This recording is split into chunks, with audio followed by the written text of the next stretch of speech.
कि अगर हम गर्भस्थ नारी को सात्विक भोजन पवावें, भगवान की कथा सुनावें, भगवान नाम कीर्तन करवावें, शास्त्रों का कीर्तन सुनावें, तो इससे उसका परम मंगल हो जाएगा। और राम कृष्ण हरि जो नाम प्रिय हो, खूब नाम जप करे, इससे जो गर्भस्थ शिशु है वो भगवान का भक्त बनेगा, वो धर्मात्मा बनेगा। लेकिन जब गर्भ रह जाए फिर मैथुन नहीं करना चाहिए। ये लोग गृहस्थ लोग मनमानी आचरण करते हैं, इसलिए बच्चों के अंगों पर प्रभाव पड़ता है और वो बहुत हानिकारक होता है और बच्चे कामुक पैदा होते हैं।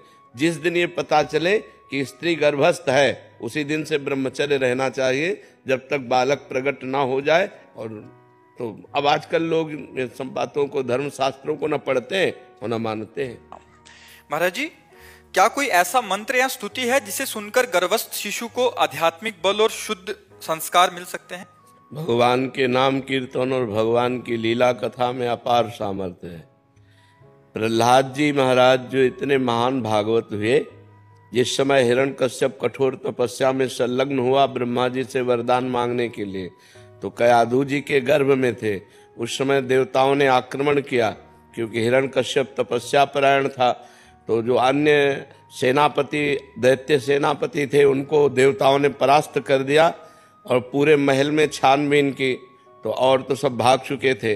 कयाधु गर्भवती थी, इनको बंदी बना लिया, हिरण्यकश्यप की पत्नी को, और बंदी बनाकर लिए जा रहे थे। तो देवर्षि नारद जी रास्ते में मिले, उनका कहाँ जा रहे हो? तो उनका इस के अंदर हिरण्यकश्यप का वो जब बालक पैदा होगा तो उसे मार डालूंगा मैं। उनका तुम्हारी क्या सामर्थ्य उस बालक को मार सको? ये निंदनीय कार्य करने की सोचना भी मत, छोड़ दो। तो कयाधु को छोड़ दिया। तो कयाधु को देवर्षि नारद जी अपने आश्रम ले गए और वहां भगवान का नाम कीर्तन, भगवान की कथा, तो गर्भ में ही प्रहलाद जी महाभागवत बन गए। जैसे गर्भस्थ शिशु अभिमन्यु, अर्जुन जी चक्रव्यूह तोड़ने की कला गर्भस्थ शिशु को शिक्षा दी।